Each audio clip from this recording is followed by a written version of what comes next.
Show my drip. Southside long, who gon' clean this shit?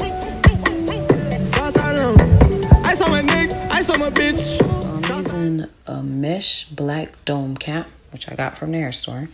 We're gonna go ahead and line up the closure, the 5x5 closure. We're gonna go ahead and line it up and make sure that the middle matches with the middle, the side matches with the side. So I use this to line on the canvas blockhead to basically make my line for the middle. We're gonna go ahead and line it up, make sure that the closure is at least an inch past the mesh dome cap. And then I'm gonna go ahead and take the T-pins and start placing it so it doesn't move and it'll be easier to sew. So this is what it'll look like when you do an inch above the hairline for the mesh cap. So we're just gonna take the T-pins and start tacking it down so we can start sewing the closure. This is what it looks like after it's been T-pinned. So when you're doing the back portion, you're gonna go ahead and make sure you're pulling like I'm doing your ear. You're gonna pull it and then make sure you tack it down. So that's basically what I'm gonna do for the back. This is what the back looks like. So we're gonna go ahead and just make sure we're grabbing it from basically the back of the middle, and we're just gonna pull and make sure it's centered right here in that line that's on the canvas blockhead. And that's where we're gonna put the T-pin so that way the middle of that doesn't move, and then we can go ahead and do the sides a lot easier. This is what it'll look like. And then another way you can do it is you can just take the the T-pin. Let's see, you could take a T-pin and basically just take it just like this and go ahead and just add it, and then make sure it's just flat enough all the way around. You don't want nothing bulky. You want it to, see right here, it's just too bulky. So you want to make sure you stretch it and you get it as flat as possible. So when you sew it, see, you sew it down, it's as flat as possible. You don't want no bulkiness. Right now it looks bulky, so we're going to go ahead and move the T-pin and stretch it so that it's sitting flat as possible so I can sew around as flat as possible. Repositioned it, stretched it, and placed it right here, and now it's flat. See, no more bulkiness, it's flat. And we're just gonna do that all the way around. Just keep T-pinning, and I'll go ahead and move the hair out the way so when I sew it, it'll be in, I'll put it in a bun so I can go ahead and sew the back portion of it and then show you guys how the stitching looks, and then we can start on the bundles, and then the wig can be done. You know what I'm saying? I went ahead and pinned the hair out of the way so it'll be easier for me to tack down the closure to get it more flat with the hair being out of the way. So you basically want to stretch it. So this is all I'm doing, taking it, lifting it, and making sure I stretch it. And you see how flat it's looking now? That's exactly what we're going to do all the way around. We're going to T-pin it so it's flat, nice, all the way around. No bulkiness at all. I want it to remain flat. So even this side, I haven't even T-pinned it yet, and you can see that it's still gonna lay really, really flat. This is the finishing result of the T-pins being placed.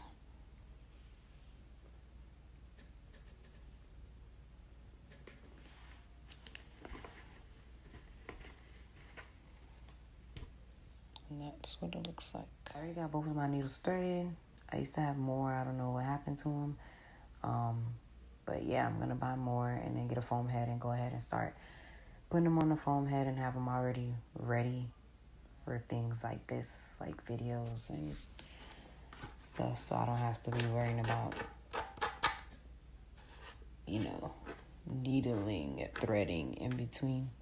So they'll already be pre-ready. So we're going to go ahead and start sewing down the closure as flat as possible, like I said. And once the closure is sewed down, we will start on the bundles. Of the closure into the mesh cap, pull. Oh, and I like to use the nylon thread. I used to use the regular thick thread, but the nylon works way better. It's thinner, it does, and if it does tangle, it's easier to take out than the regular thick thread.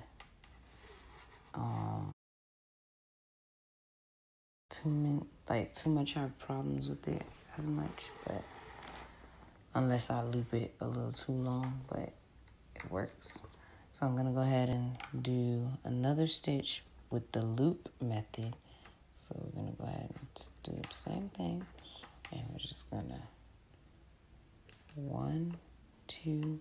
So now we're gonna go ahead and loop it. I'm gonna take the end of this part of the thread. 1, 2, 3, 4 times. I like to loop it 4 times around the needle. We're just gonna pull it through, and it's gonna make a knot, which will secure that it's in place so the thread won't move. And I'm just gonna pull it through just like so, and you see it makes that knot, and then we can go ahead and start sewing and doing the so now we're just gonna go through and just sew the whole closure down nice and flat. Since we already did the knot or the loop method, whatever you want to call it, we already did the knot or the loop method twice, so we kind of don't need to go back and do it again. We're just gonna go through, just basically gonna go through the mesh cap. Try not to sew on the stretchy part so it doesn't mess up the elastic. My bad. So we're gonna sew above the elastic. Yeah, we're just gonna go through, and you're just gonna keep doing that around the whole closure until you get a nice flat closure.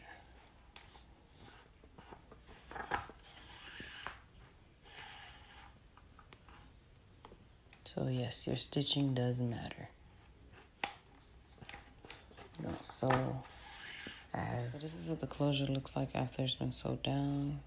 Nice and flat along the whole hairline. And let's see. That's how we want it. And then you're just gonna go ahead and cut off the excess. I already looped it just like I looped the other side on the front. We looped this side because that's what we finished at. Go ahead and cut this excess thread off, and then use the remaining to start with the bundles. So go ahead and cut off the thread. Please don't mind my nails and don't come for me about my nails. I know I'm due for filling, so don't come for me. But we just cut it off, so we have these 2 strands, so we're just gonna make a knot with them, and then we're gonna cut off the excess and start on the bundles. Basically, all you're doing is taking the 2 knots, you're making a cross with them, and then you bring it over on the other side, and you tie it down together, and that's it. You just pull them together and then cut it off, and this is what the end pieces will look like after you cut off. Alright, it is bundle time. Time to sew these bundles down and get this wig started and over with. You know, I like to start double wefted, so I make sure I double weft it, and then I go ahead and take the needle and add it to the end of this end of the weft, and then I stick it to the mesh cap. Take the needle and stick it between both wefts, and then I'm just gonna add it to the mesh cap just like that and start sewing along the band until I get to the top where the closure is at. So this is basically what I will be doing. I'll just be sticking it from here on up and just pulling it through. That's all I'm gonna be doing around the whole mesh cap until I get to the top of that closure. This is why I like using T-pins. So I use my T-pins as an anchor to help. So basically I stick the needle and the hair, the weft together, and we're gonna go from that end to that end, and then we'll start going all the way around. See why I say T-pins are gonna be like your very best friend, because look at that. It just helps to guide me exactly where I'm going. So this is what I do to help place the weft exactly where I need it, so I can go around evenly around and put the hair without having to have gaps or it leaning. We have it going through, so we're gonna go ahead and pull it through for the first stitch, and then we're gonna loop it for the second stitch. So you take thread and you loop 1, 2, 3, 4, and you're just gonna pull it through and make sure it loops around the hair like so, and then you're just gonna pull till it loops it together. We're just gonna do it again, like so, just like that,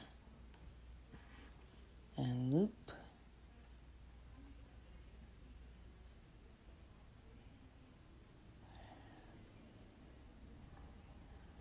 There we go. Gotta go 1, 2, 3, 4, and pull. Around the hair and pull. So you form that knot. And that's basically all I'm going to be doing around the whole bundle until I get to the top. And then I'll show you guys what the ending result will be. Okay, so now we're just doing a flip over method. So I'm just going to flip it over and just go from side to side all the way up to the top. So I cannot wait till it's over. Yes. Okay, so we almost there to the top. So basically all I'm going to do is just basically cut some of the weft and measure them for basically how I'm going to have them lay. So I'll be laying this just like this. And then sew it down. And then we're just going to continue to do that all the way to the top. Basically all you're going to do is you're just going to line up the tracks that you cut just like that all the way up to closure. And you're going to do the same thing, just closing all this up all the way down. And then the wig is done. So this is what it looks like after it's been sewed.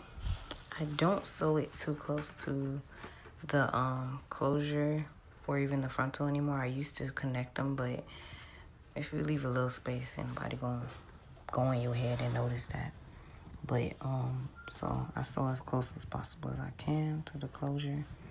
And the last bundle, so that's how close I get to it. So you can barely tell the difference. So even if I were to do that, see, covers it up. Can't see it. Now you see it? No, you don't. I'm in a drip like that. I'm too rich like that. Get a bitch just like that.